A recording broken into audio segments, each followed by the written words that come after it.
সকালবেলা টিভি খুললেই ফোন করলেই একটা মাল খুব ঘেঘো করছে না, কে বলেন তো? এই যে দেখুন, আরে সন্তু পান না না সুকুন পান। এর আসল রহস্য জানেন?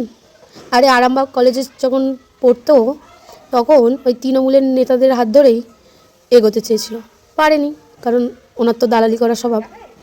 আর আরামবাগে ওনার মেয়ে কেলেঙ্কারির ঘটনা শুনেছেন, সেই জন্য তো উনি আরামবাগ ছেড়েই পালিয়ে গেলেন। আরে এই সন্তু বল, আরে বল, আরে ভাই দালাল, আরে আর বাংলা তো সত্যিই দালাল, বিজেপির দালাল। এখন দেখছি অনেক হিন্দু দরদি হয়েছে উনি। আরে আপনার সাংবাদিকতার সূত্রপাত তো শফিকুল ইসলামের হাত ধরে, আমরা কি জানি না সেটা? সেটা বলুন। আজকে যার হাত ধরে উঠলেন তাদের ধর্মকে গালিগালাজ করে ভাবছেন আপনি খুব মহান বড় হিরো হয়ে গেছে। আরে আপনারই তো বিজেপির দালাল, দালালি করে আপনার দিন চলে। সত্যি কথা, সততার পথে চলুন। সাংবাদিকতা মানে সত্যটাকে তুলে ধরা, আর আপনার মতো দালাল শুধু দালালি করে যাচ্ছে বিজেপি। লজ্জা করে না? আর কত নিচে নামবেন? নিজের চরিত্রটা একবার তুলে ধরুন মানুষের সামনে। সন্তু পান না না সুকুন পান।